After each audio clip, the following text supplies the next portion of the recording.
Muy buenas tardes, sean bienvenidos al Foro Venezuela y la Corte Penal Internacional, en el cual participará un grupo de destacados expertos en jurisprudencia internacional, derechos humanos, defensa de los derechos humanos, diplomacia y gobierno.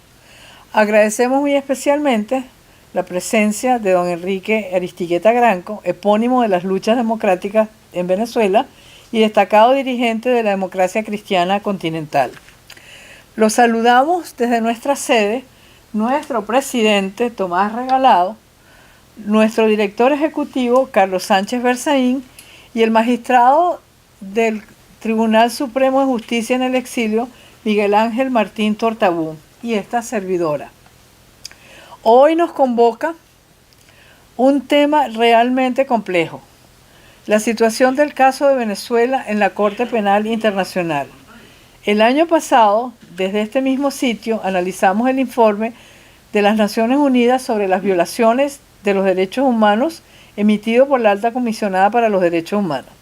En dicho informe se asevera, en uno de sus párrafos iniciales, que el régimen de Venezuela lleva, abro comillas, una década y con especial virulencia desde el 2016, viene implementando una estrategia que solo persigue neutralizar, reprimir y criminalizar opositores políticos y a cualquier persona que critique al gobierno, cierro comillas. Asimismo, asevera ese informe que solo en el 2018 hubo 5.218 ajusticiamientos extrajudiciales ejecutados. Luego, este informe relata con lujo de detalle la estrategia de terror que ejecuta el régimen de Venezuela para mantenerse en el poder, mientras la población cae en la más absoluta miseria y se produce una ola de refugiados nunca vista en la historia de América Latina, que rivaliza con las del Medio Oriente y el norte de África. Esa ola, además de provocar la quiebra de los frágiles servicios públicos de los vecinos de Venezuela, está retrotrayendo al continente a los años 50 en materia de propagación de enfermedades. Nadie, por tanto, se explica cómo luego de este informe y los subsiguientes, el caso de Venezuela no avanza en la Corte Penal Internacional. La mayoría de los observadores internacionales le atribuyen el retardo a la concebida inoperancia de las Naciones Unidas, cuya burocracia no se distingue por la celeridad o por la oportunidad, a menos que suceda una catástrofe natural. Otros creen que el problema está en haber elegido una fiscal que viene de una nación donde nunca hubo Estado de Derecho. Otros atribuyen la inacción de la Corte Penal Internacional a las arcanas normas del Estatuto de Roma, que son de difícil interpretación y compleja ejecución. Para dilucidar estas interrogantes está nuestro panel estrella. La dinámica del programa contempla, primero, las palabras de bienvenida de nuestro presidente Tomás Regalado. En segundo lugar, tendremos las intervenciones de los panelistas de 5 a 7 minutos.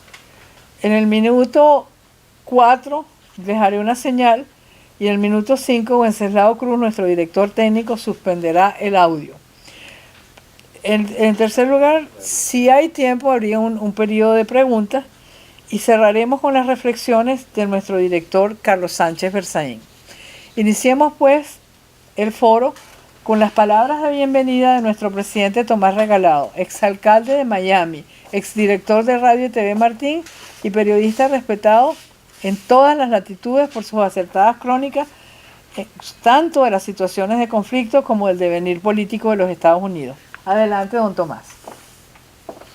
Muchas gracias, Beatriz, y muy buenas tardes. Y yo creo que este es un tema urgente de tratar justamente en los momentos en que Estados Unidos, que es una nación que tiene sus propios problemas, ha reconocido la importancia de los derechos humanos en Venezuela, debido a que ha otorgado un estatus protegido a más de 320,000 venezolanos que viven aquí en este país. Venezolanos que en Venezuela le negaron el derecho a la vida y por eso han tenido que escapar, que le han negado el derecho a su trabajo y por eso han tenido que escapar, que le han denegado el derecho a elegir libremente y a expresarse libremente y por eso han votado con los pies. Lo que vamos a escuchar y ver esta tarde-noche desde aquí, desde Miami, importa.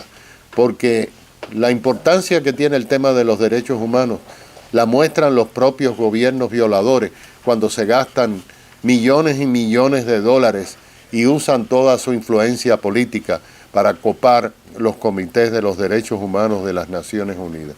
Por eso es importante esta gestión y aquí en el instituto nos sentimos muy honrados que estos panelistas hayan aceptado difundir sus ideas y enviar este claro mensaje a todos los hermanos de este continente, no solamente a los venezolanos. Así que, sin más, pues presentamos este panel de lujo que doña Beatrice va a comenzar a llevarles a ustedes para que disfruten de una importantísima información en el día de hoy. Muchas gracias.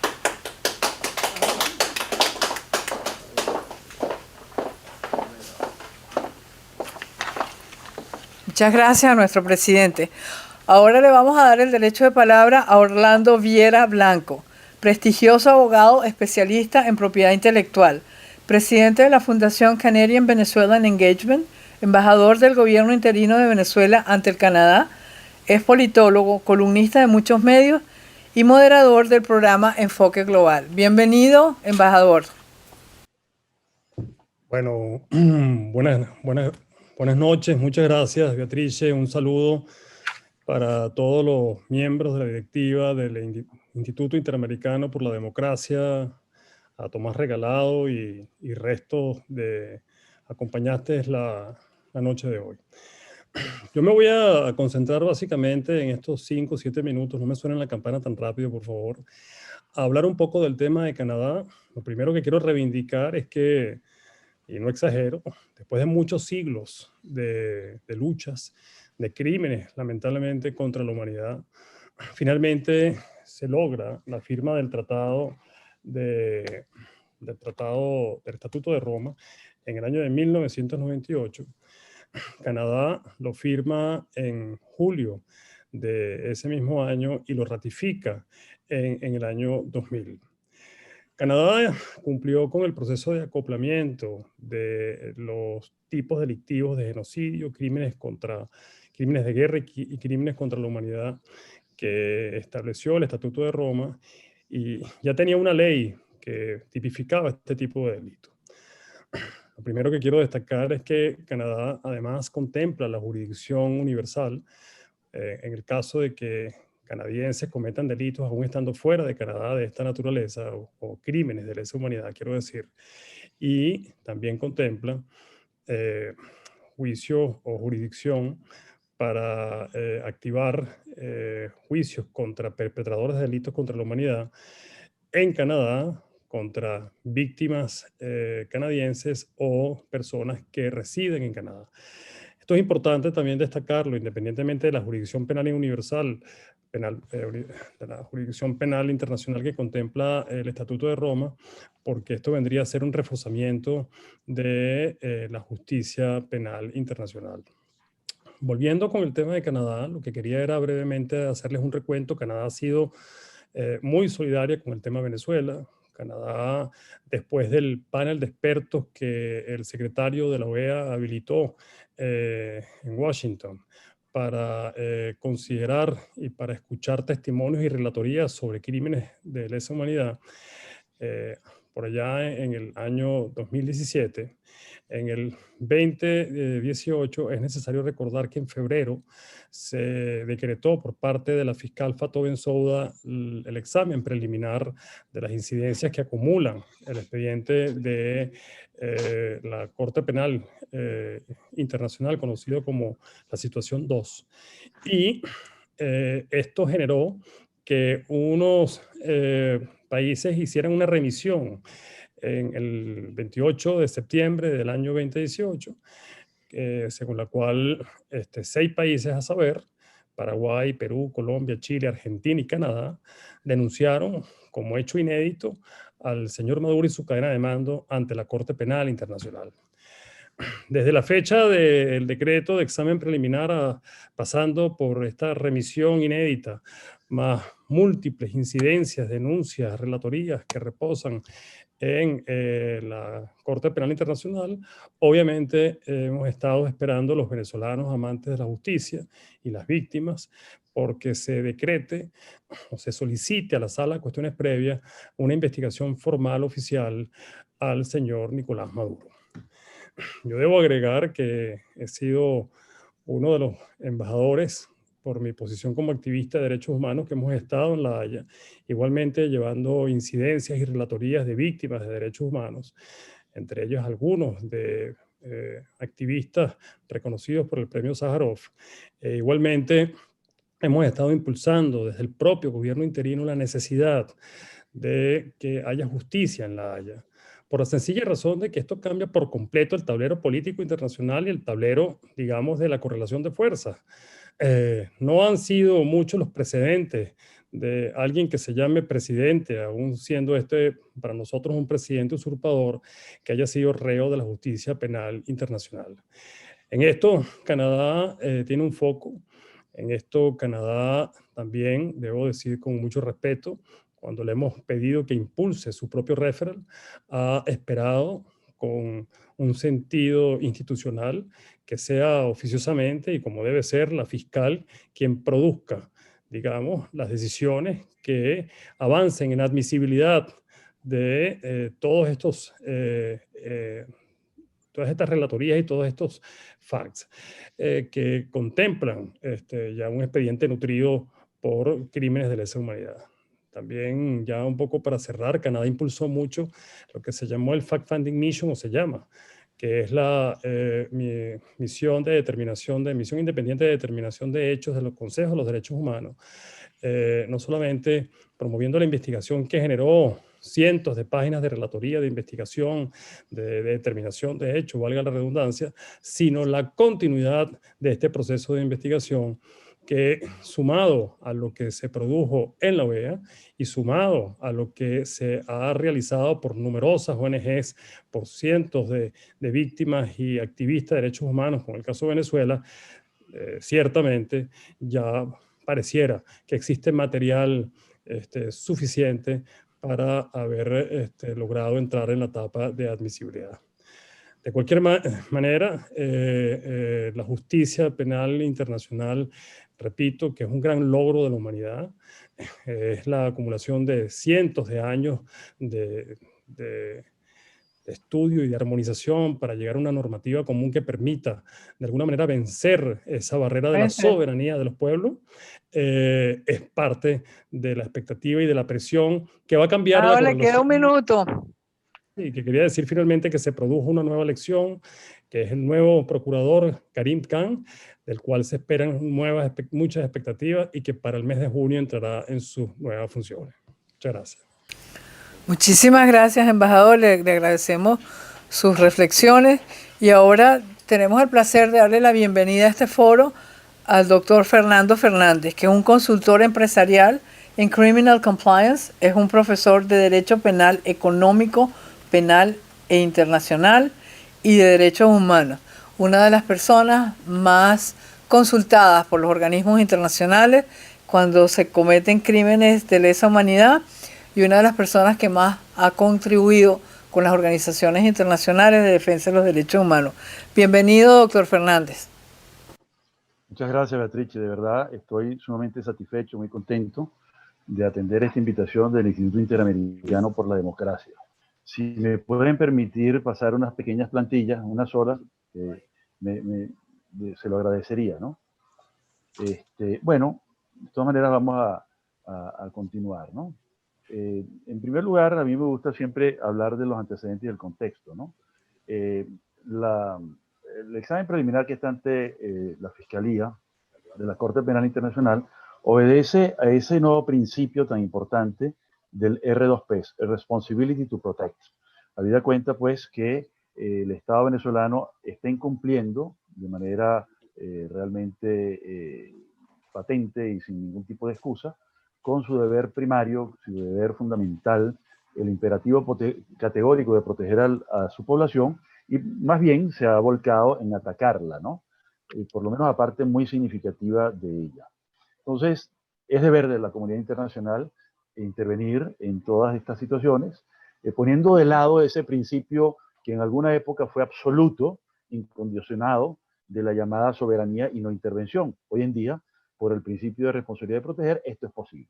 Entonces, la comunidad internacional ha reaccionado con varias herramientas, ¿no? Lo primero es haber caracterizado lo que está ocurriendo en el país como una emergencia humanitaria compleja. Habida cuenta, pues, que no hay una guerra ni hay una catástrofe natural, pero la situación es como si hubiera una guerra o una catástrofe natural o las dos cosas juntas, ¿no? Por los efectos de una mala política que intencionalmente se ha aplicado a la población en general. Entonces, haciendo esta caracterización de los antecedentes y el complejo y el contexto, me gustaría hablar un poco de lo que han sido los tres procesos que son de mucha importancia para nosotros. Primero, el que se inició en el 2002 con un examen preliminar que culminó en el 2006, en el cual la administración del régimen se defendió activamente, hubo unas 12 comunicaciones y el régimen intervino con una. Pero la cosa quedó así y de repente uno se entera que fue cerrada porque no había suficientes elementos para proseguir adelante. Esto ha generado mucho malestar y mucha incomprensión porque se piensa pues que fue como una cuestión en contra de las víctimas, ¿no? Pero en realidad, habida cuenta de la gravedad de los hechos, que haya habido 11 comunicaciones es muy poco para una situación tan difícil como la que ocurrió. Cosa muy distinta, cuando se abre el examen preliminar de la que ahora se llama situación 1, ya había más de 118 comunicaciones. Y hoy creo que pueden haber quizás unas 500 comunicaciones. No sé el número exacto, pero estamos hablando ya de un volcamiento, de una actividad aún mayor de la sociedad civil, de las víctimas, de las ONGs y de abogados independientes que están trabajando o que estamos trabajando en esta materia como consultores, ¿no? Entonces, ha habido un enorme impacto, además de las sanciones internacionales, tanto sectoriales como individualizadas, que han tenido, digamos, una importancia muy grande, pero que todavía no han producido el cambio fundamental que se espera, que es que haya unas elecciones libres, independientes, supervisadas, conforme estándares internacionales. Hasta ahora solo lo que ha habido es una pequeña apertura en lo económico, y eso condicionada porque las leyes no se han derogado. Las leyes que condujeron a la emergencia humanitaria compleja no se han derogado, están todavía vigentes y en cualquier momento se pueden aplicar de forma arbitraria. Entonces, comentarios muy generales sobre la situación 1, ¿no? Ya sabemos pues que hay una determinación bastante clara acerca de la competencia material respecto de por lo menos 4 crímenes, ¿no? Detención arbitraria, tortura, abusos sexuales y de toda naturaleza, y también el crimen de persecución. Habida cuenta pues que hay todavía dificultades en determinar si las actividades policiales y militares que se han desplegado en la población obedecen al deber de mantener el orden público o simplemente son crímenes como en efecto yo pienso y mucha gente piensa que son asesinatos. Entonces, esa es parte de la información parcial que hasta ahora tenemos, ¿no? Por supuesto, ya comentó Orlando lo relativo al informe detallado que presentó la FFM, Fact Finding Mission, misión de determinación independiente de los hechos, y hoy hizo su actualización, perdón, con un informe oral. El informe oral relata y ratifica no solamente lo que escribió en 483 páginas, sino que además dice que en este corto periodo de septiembre a marzo se han aumentado el número de ejecuciones extrajudiciales. Con lo cual, el tema de asesinatos está creciendo de manera importante en la actividad criminal, ¿no? Entonces, queda para ir concluyendo sobre este tema, le queda a la fiscal, antes de irse, y agradecemos el previo que hizo Orlando de decir quién ha seleccionado, ella con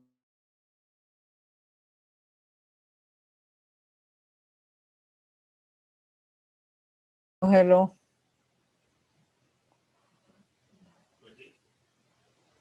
Se congeló.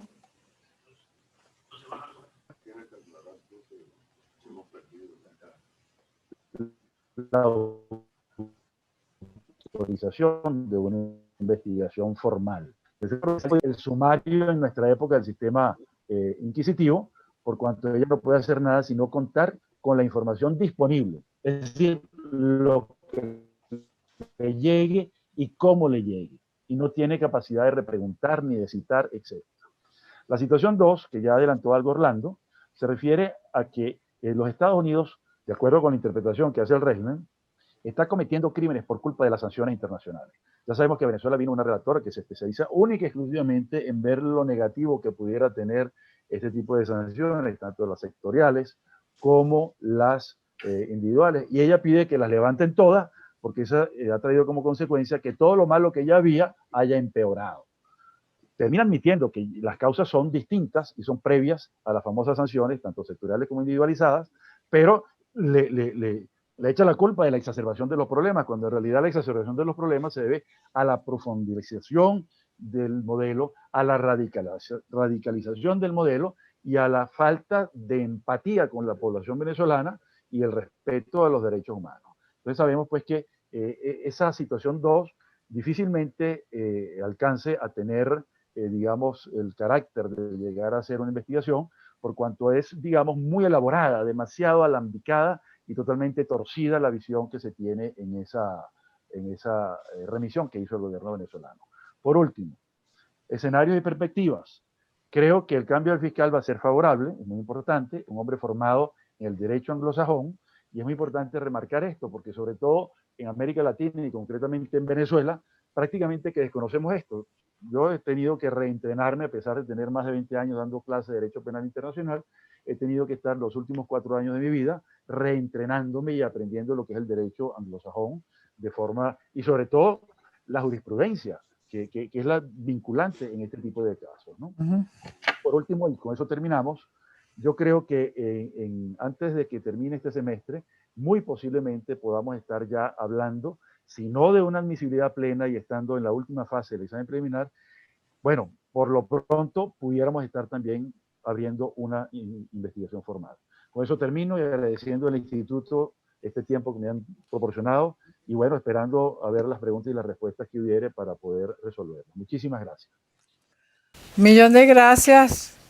Le agradecemos infinitamente esa presentación al doctor Fernández porque nos aclara mucho dónde estamos y hasta dónde podemos llegar.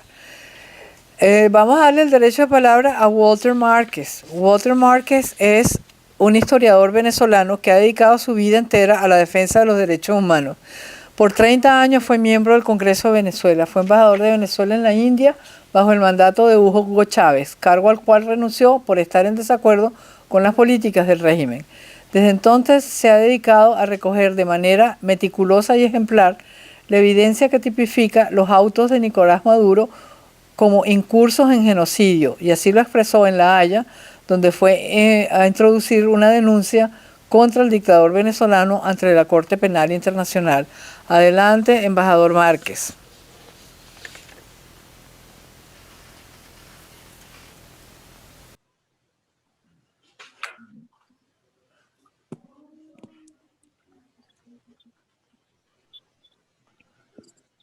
No tenemos audio. No tenemos audio. No tenemos audio. ¿Aló? Ahora sí. Ahora sí. ¿Me oyen? Ahora sí, sí. Sí, bueno, ustedes conocen todas las limitaciones técnicas que hay en Venezuela.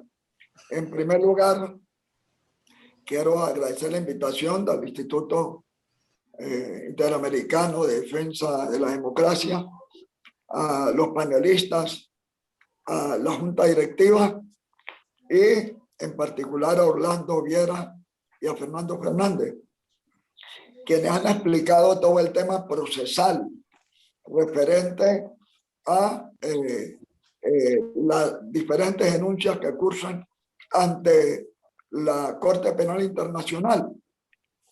Pero de acuerdo al artículo 15 y al artículo 53 del Estatuto de Roma, a nuestro juicio hay fundamentos suficientes y fundamentos razonables para enjuiciar a Nicolás Maduro.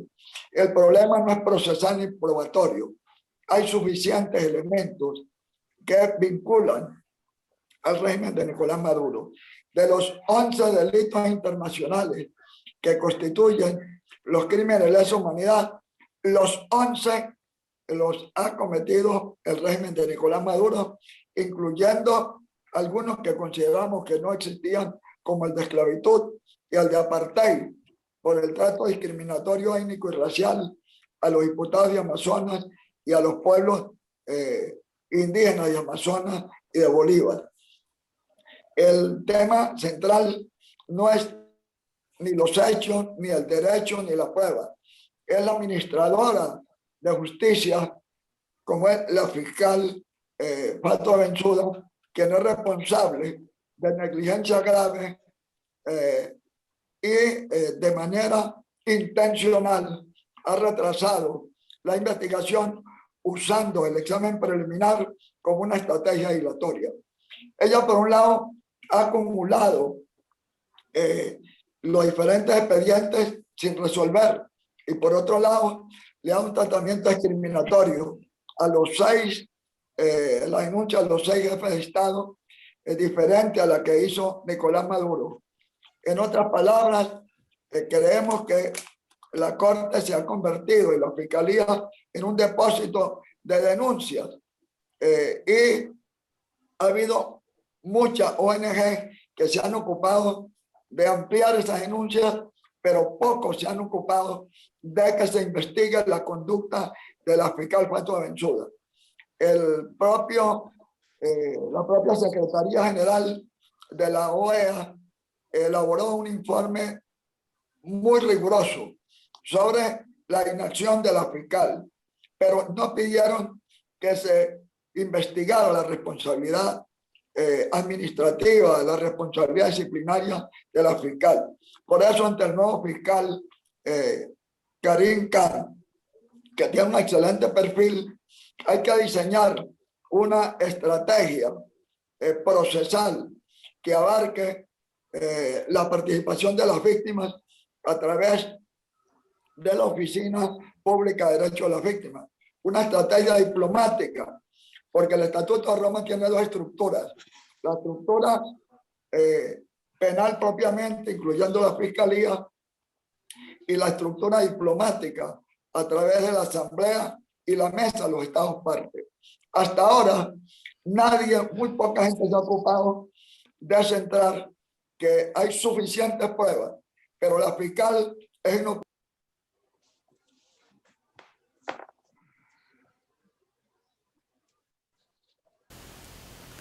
No te escuchamos. Ok. Aló.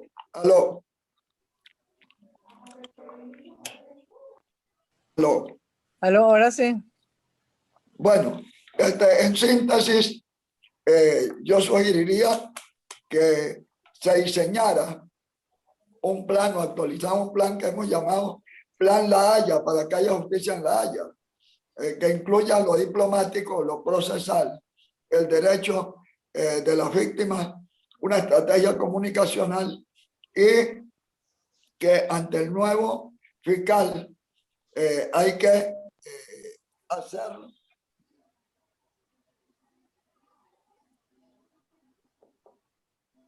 ante el nuevo fiscal hay que actualizar la mayoría de las denuncias. En otras palabras, celebramos esta iniciativa, pero de acuerdo a nuestra experiencia, hay suficientes pruebas en base al artículo 15, artículo 53, que comprometen al régimen. El problema no es probatorio ni procesal, es un problema eminentemente de negligencia grave y de corrupción por parte de la fiscal Fatou Bensouda. Yo he consignado suficientes pruebas ante el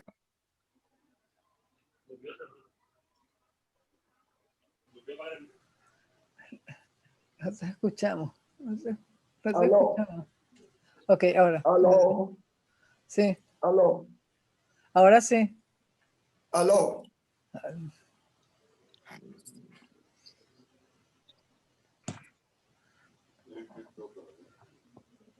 No escuchamos. Es que No, ya se cayó definitivamente. No, no, ajá.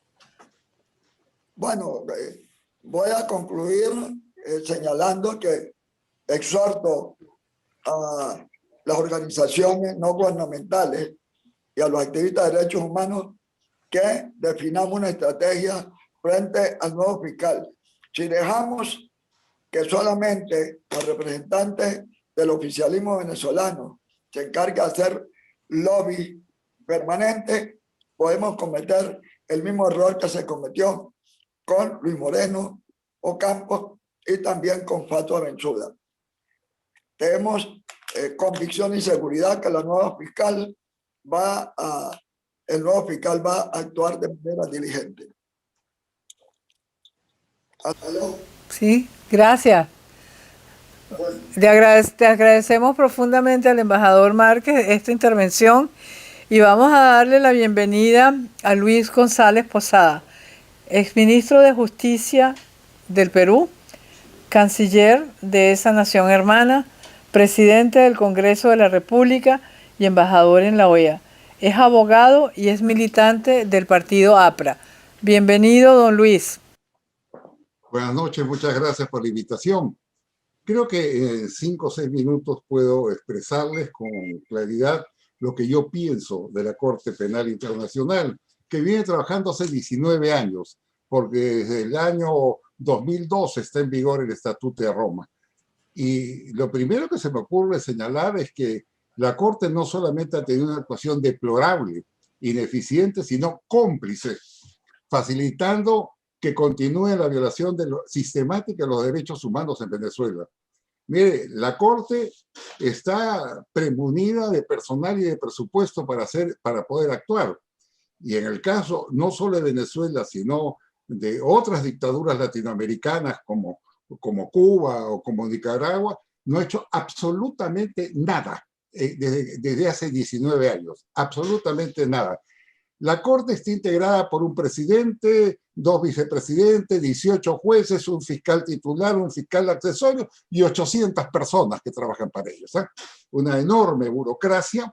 Hasta el día de hoy, el presupuesto que han gastado, acumulado, asciende, según hemos podido conocer, a 1.600 millones de dólares. Y anualmente tienen un presupuesto de 160 millones de dólares mensuales. ¿Sabe para qué? Para no hacer nada.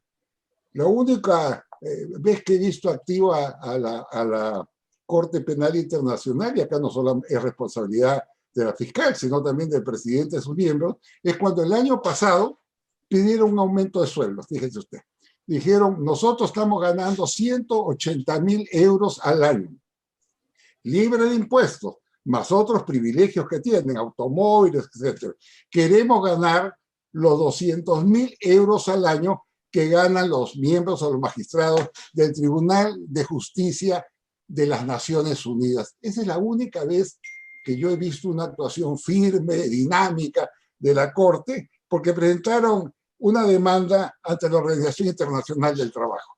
Entonces, definido lo que es la Corte, definido sus presupuestos, la gran cantidad de personas que están trabajando con ellos, mi pregunta es, ¿qué han hecho? Absolutamente nada. Desde el año 2004 tienen acumulados centenares de expedientes de denuncia de violación a los derechos humanos en Venezuela, de asesinatos, torturas, y los tienen encajonados. La OEA ha enviado un total de, si tengo acá el número exacto, 409 casos que implican 18.000 asesinatos, 653 casos de tortura, 734 desaparecidos, 1.550 detenidos. Ahí lo tienen. Simplemente lo tienen guardado. Pero así como la OEA, quiero recordarles también, la alta comisionada para los derechos humanos de las Naciones Unidas, la señora Bachelet, les ha hecho llegar todo un informe descriptivo del régimen de terror que existe en Venezuela. Y simplemente lo han guardado en un anaquel y no hacen nada. Y también lo ha hecho el Grupo de Lima. Varios países del Grupo de Lima, entre ellos el mío, el Perú, se han convertido en parte de las denuncias, exigiendo a la Corte que se pronuncie, y no se pronuncia. Entonces, esto es muy grave, porque mi punto de vista es complicidad. La señora fiscal, que no debería estar en la fiscalía, sino debería estar procesada, yo recuerdo mucho, y pueden buscarlo por favor en internet, en Google, que lo único descollante que hizo fue recibir en una audiencia especial, brindarle un discurso, asistir a una comida con el señor Michael Moreno, que es el presidente del Tribunal de Justicia venezolano, es decir, el eje, ¿no?, de los actos arbitrarios que se están cometiendo contra miles de venezolanos. A pesar de que el señor Michael Moreno, quien, como ustedes saben, estuvo preso por asesinato y fue procesado en otro caso por asesinato, y hoy día tiene el rol de presidente del Tribunal Supremo de Justicia venezolano, a pesar de que es impedido ir a Europa, sí fue a la corte. Está fotografiada con esa señora. Entonces, ¿qué imparcialidad podemos tener? Y acá viene, digamos, la reflexión final. ¿Qué podemos o debemos hacer? Desde mi punto de vista, yo creo que no hay ninguna razón objetiva para que sigamos en la corte. No, es perder el tiempo, 20 años, mientras están masacrando a ciudadanos venezolanos y latinoamericanos. O por lo menos suspendan los países el pago de las cuotas. ¿Por qué le vamos a pagar a gente para que no haga nada? Entonces, mi apreciación de la corte es esa. Para mí es una corte de impunidad, una corte de incapacidad, una corte que ha cubierto al gobierno del señor Maduro, como antes cubrió al gobierno del señor Chávez, mientras hay miles de seres humanos en una situación desgarradora. Yo he visto, por ejemplo, cómo la señora Tamara Sahún, que tiene una ONG muy conocida, tomó declaraciones a los torturados. Los torturados, aparte, escribieron sus declaraciones de puño y letra, pusieron su huella digital, contando cómo los golpeaban, cómo les metían tubos por el recto, cómo los pateaban, cómo los ahogaban en bolsa de plástico. Muy bien, ¿sabe qué hizo la señora fiscal? Lo dejó tirado. No ha tocado el caso. Entonces mi pregunta es, ¿a dónde estamos? ¿Por qué seguimos en ese organismo? ¿Y qué dicen los demás miembros de la Corte? ¿Y qué dice su presidente de la Corte? Y ustedes saben que tienen todos los mecanismos. No sé, alguno de los que intervino señalaba que había, que ellos estaban en las cuestiones preliminares. Sí, ese es el pretexto.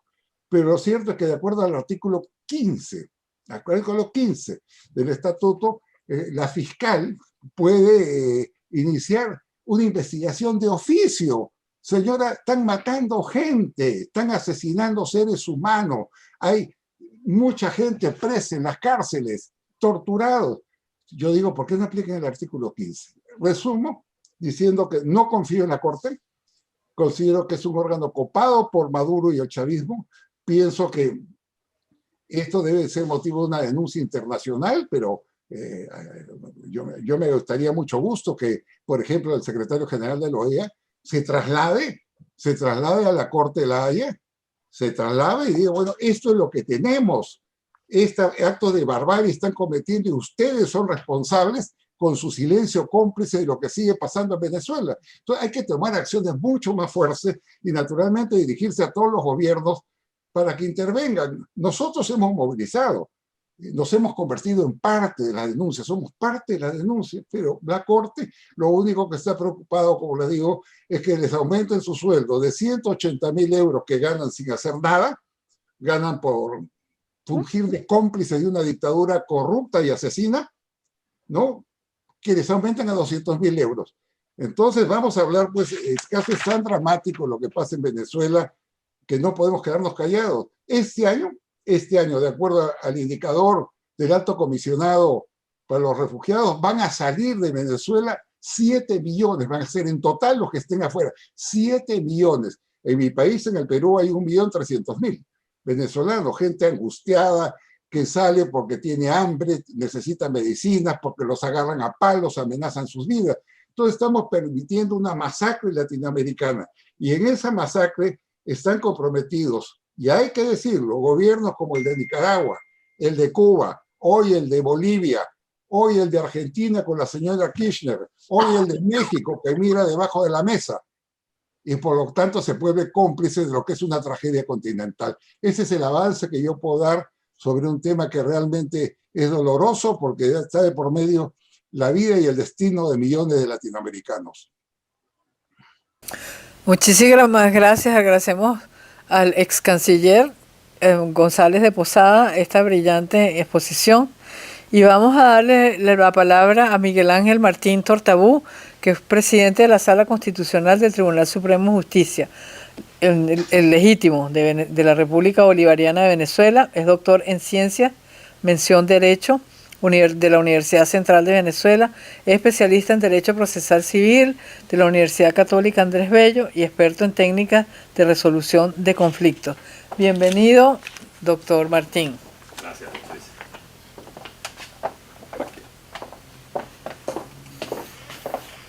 Buenas noches. Un agradecimiento a los miembros del instituto, su presidente y a los demás directivos por permitirnos esta oportunidad para hacer una sinergia y hablar de un tema que es vital, no solo para los venezolanos, sino también para la comunidad internacional. Yo soy de la opinión, atendiendo a todo lo que se ha venido diciendo, y no quiero repetir ninguno de los temas o tópicos que han sido manejados hasta ahora, que nosotros los venezolanos, que llevamos ya 2 décadas sufriendo el azote de un régimen que ha dañado las bases republicanas de nuestra nación y que ya poco a poco va decantándose que este régimen autoritario no es único, sino que tiene un laboratorio lamentablemente, desde la isla de Cuba, por un régimen que tiene la dictadura más antigua del continente y que ha sido descuidada.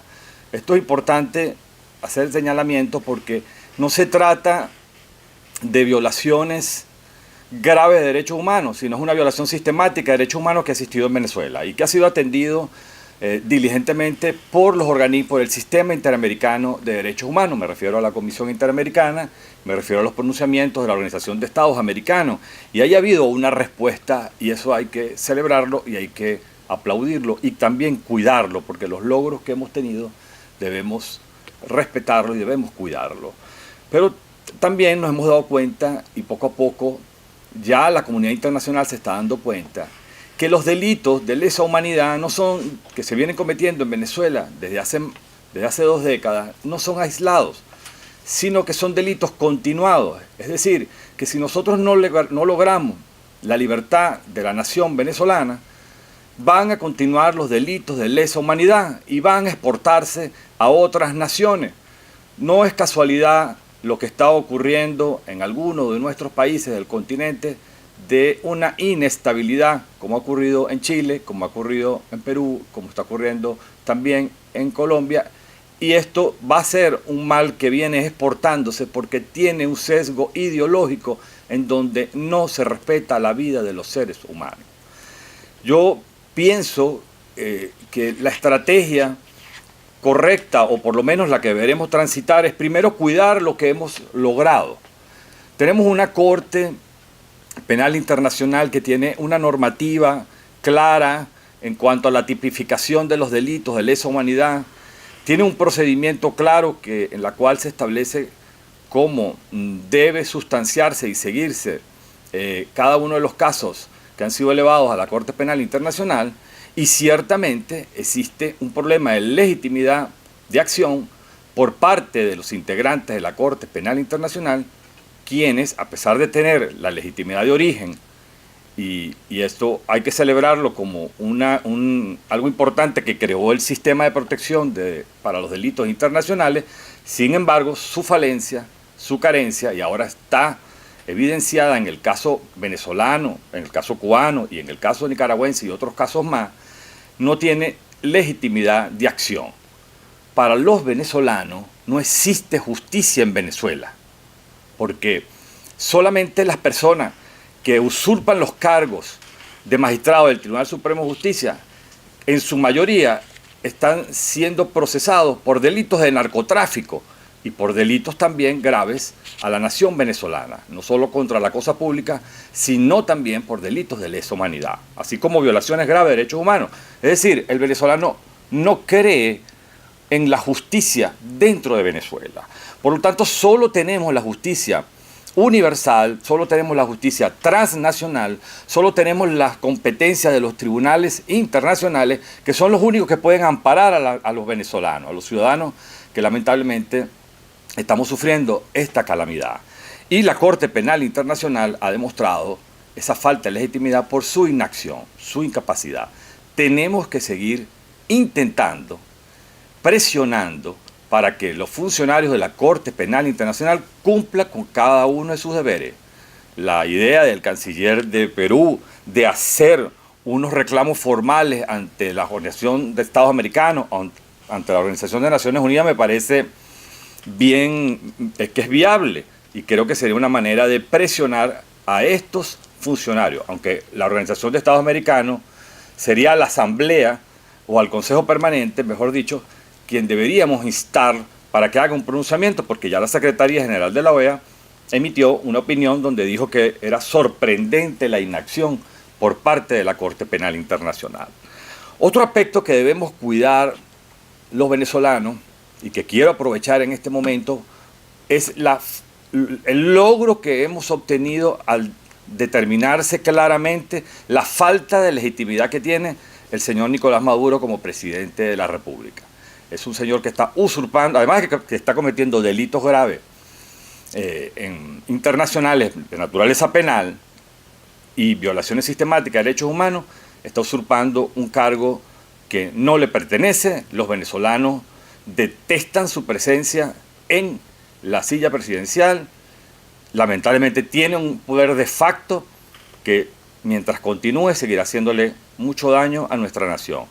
Para terminar, soy de la opinión que debemos impulsar y presionar a los funcionarios de la Corte Penal Internacional para que hagan su trabajo, porque hasta ahora, como bien se ha dicho aquí con las personas que me han precedido, no han estado a la altura de las circunstancias. Gracias.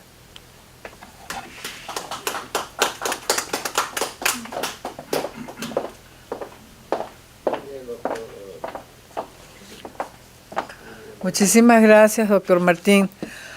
Y ahora vamos a recurrir a la sabiduría de don Enrique Aristigueta Granco, que es un abogado y político venezolano, fue miembro de la Junta Patriótica que participó en la rebelión donde el general Marcos Pérez Jiménez decide dejar el gobierno y el 23 de enero de 1958. Es un referente moral en la lucha contra el actual régimen y una de las personas más admiradas por la juventud venezolana. Bienvenido, don Enrique.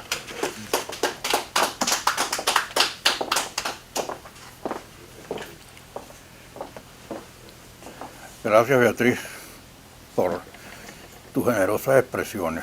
Se te pasó la mano un poco, pero de todas maneras no, te lo agradezco.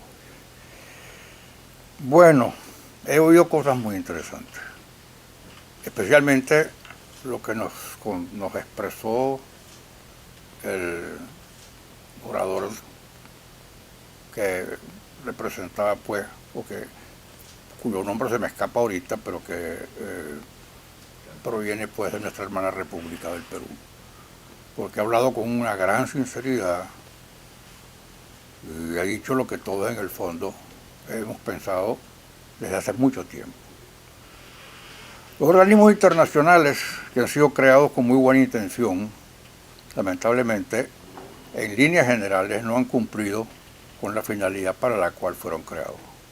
Comienzo por las Naciones Unidas, que fue creada al final de la Segunda Guerra Mundial, y que la idea era, pues, tratar de crear un foro para que los pueblos pudieran dirimir sus diferencias y expresar sus opiniones y evitar otra guerra mundial.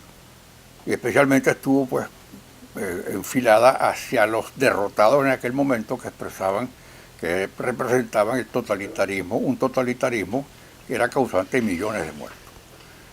Bueno, las Naciones Unidas, por la forma como fueron constituidas y los equilibrios de poderes, con el tiempo se fueron convirtiendo en un foro donde iban a desahogarse sobre todo los enemigos de los Estados Unidos, a decirle improperios, y que pocas veces resolvieron las situaciones, que pocas veces pudieron evitar una guerra, que tuvieron muchas veces que autorizar a través del Consejo de Seguridad la participación de los Estados Unidos en determinados conflictos, pero que ciertamente no cubrieron las expectativas de los países firmantes en la Conferencia de San Francisco en 1945.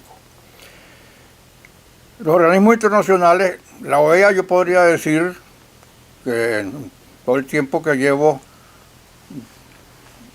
presenciando pues su actuación, por primera vez tienen un secretario general que ha tomado en serio sus funciones y que ha hecho algo porque ese organismo realmente haga lo que tiene que hacer. Ahí la mayor parte, no todos, pero la mayor parte de los que lo antecedieron se limitaban pues a cubrir las apariencias, a tener un gran cargo, pero a la hora de mostrar algún tipo de efectividad y de justificar pues la existencia de la OEA y la presencia de ellos al frente, pues no estuvieron a la altura.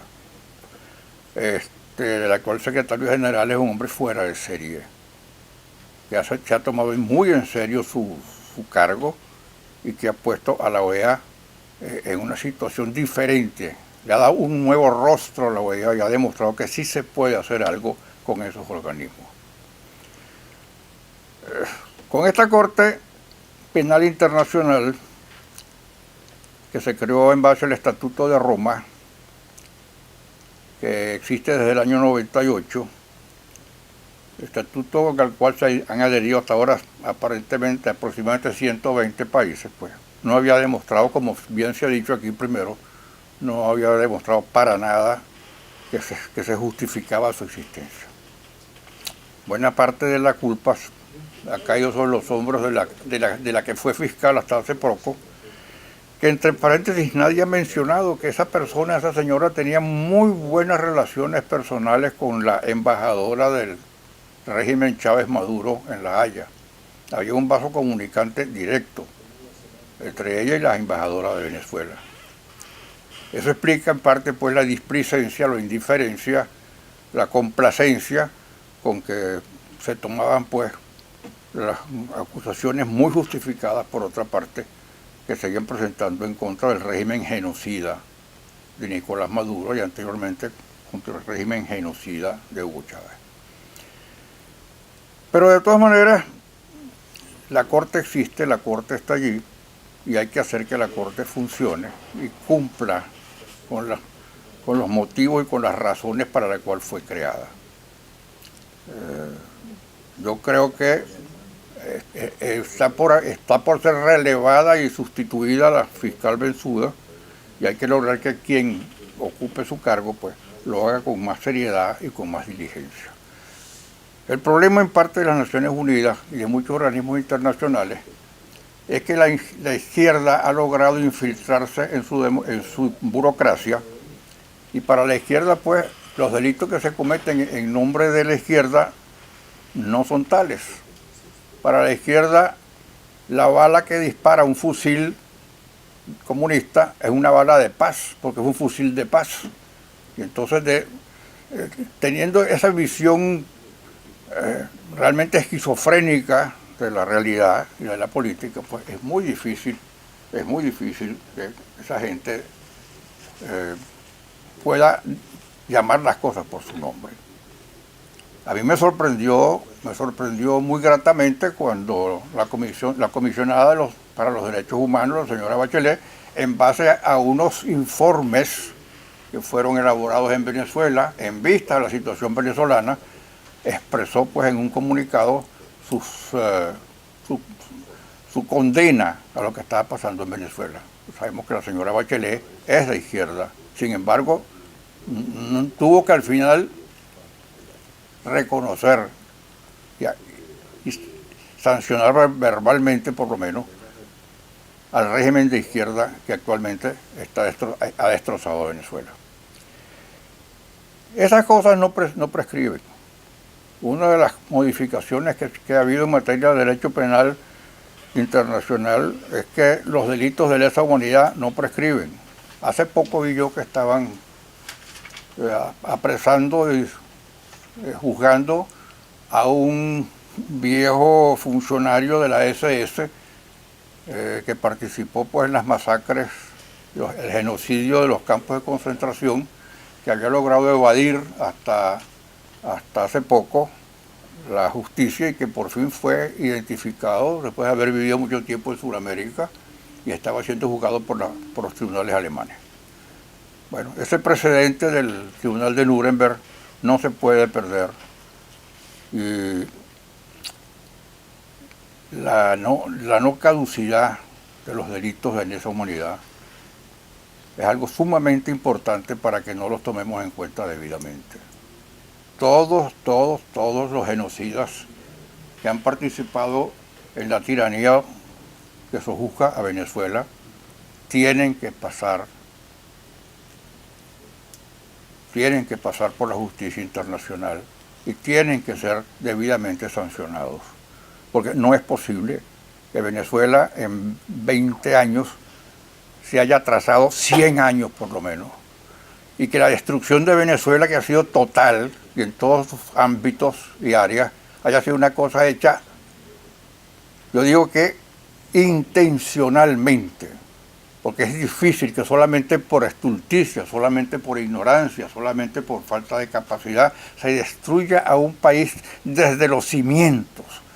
Y que las conquistas no solamente desde el punto de vista legal, constitucional, humano, sino todo el desarrollo económico del país que se logró en los últimos 100 años en el siglo XX, sobre todo en la segunda mitad del siglo XX, simplemente pues hayan quedado borrados. Y yo que he sido siempre lector asiduo de la historia de Venezuela, me doy cuenta que estamos en una situación semejante a la que podíamos tener en 1890 o 99, con la diferencia que en esa época Venezuela tenía 3 millones de habitantes y ahora tiene 30 millones menos, lo que se ha ido en esta huida masiva, la diáspora mayor, la masa migratoria mayor que se haya movilizado en América Latina es de venezolanos que se han ido desesperados buscando un medio de vida justo y necesario y digno para ellos, porque en su propio país no lo han conseguido ni lo pueden conseguir. Esa destrucción de Venezuela, eso no ha sido casual, eso ha sido intencional. Es la misma destrucción que hubo en Cuba, porque parece que el comunismo latinoamericano y el caribeño han sido los peores de la historia, inclusive peor que el de Stalin, que con todos sus millones de muertos dejó a la Unión Soviética convertida en la segunda potencia militar del mundo. Venezuela hoy en día es un país arrasado, y eso no puede quedar impune. Y aquí entramos en la parte política. No puede ser que los responsables de este crimen vayan a quedar impunes, ¿verdad? Porque hay que hacer entonces un gobierno de transición integrado con los gángsters, ¿no?, que han destrozado el país, que han acabado con el país, que lo han llevado a la miseria. Eso era como pedirle a los alemanes después de la guerra que el gobierno de la reconstrucción estuviera integrado también por los dirigentes políticos de la clandestinidad demócratas junto con los nazis que estaban saliendo, terminando pues su mandato, porque había que entonces buscar una especie de entendimiento entre todas las partes que habían participado en el conflicto mundial. Eso es inmoral. Pedirle eso a Venezuela, pedirle a los venezolanos que integremos un gobierno con los responsables de nuestra tragedia, eso para mí es inaceptable. La Corte Penal Internacional tiene fallas, esas fallas pueden ser superadas y deben ser superadas. Y allí tiene que terminar la carrera política de quienes han acabado con el país, el señor Maduro y sus cómplices civiles y militares. Es demasiado grande, demasiado profundo el daño que se le ha hecho a Venezuela y a sus habitantes, como para que simplemente todo se arregle con un acuerdo de paz y aquí no ha pasado nada. Eso no puede ser. Y la Corte tendrá que cumplir con su misión y deberá haber un gobierno venezolano que se ocupe de estar día y noche reclamando que se haga justicia. sino dentro, fuera. Muchas gracias por haberme invitado y felicito una vez más al doctor Sánchez Berzaín por su incansable acción en pro del restablecimiento de la democracia en el continente. Tenemos una deuda enorme con él, todos los demócratas de América hispanoparlante.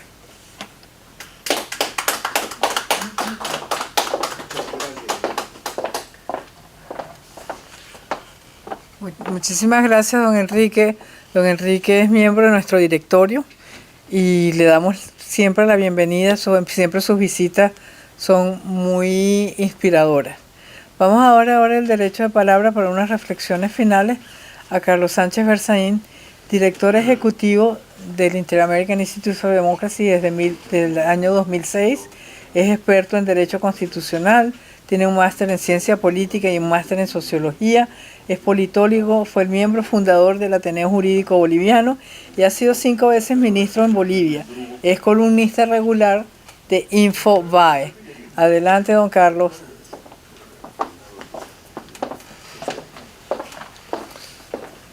Muchas gracias. Empiezo agradeciendo a nuestro presidente Tomás Regalado, al embajador Viera Blanco, a los panelistas Walter Márquez, Fernando Fernández, al canciller del Perú, al ex canciller, nuestro amigo Luis González Posada, al miembro del Tribunal de Justicia en el exilio, el Tribunal Legítimo, el doctor Miguel Ángel Martín Tortabú, y especialmente al doctor Enrique Aristigueta Gramco, que nos ilustra siempre con su experiencia y su sabiduría.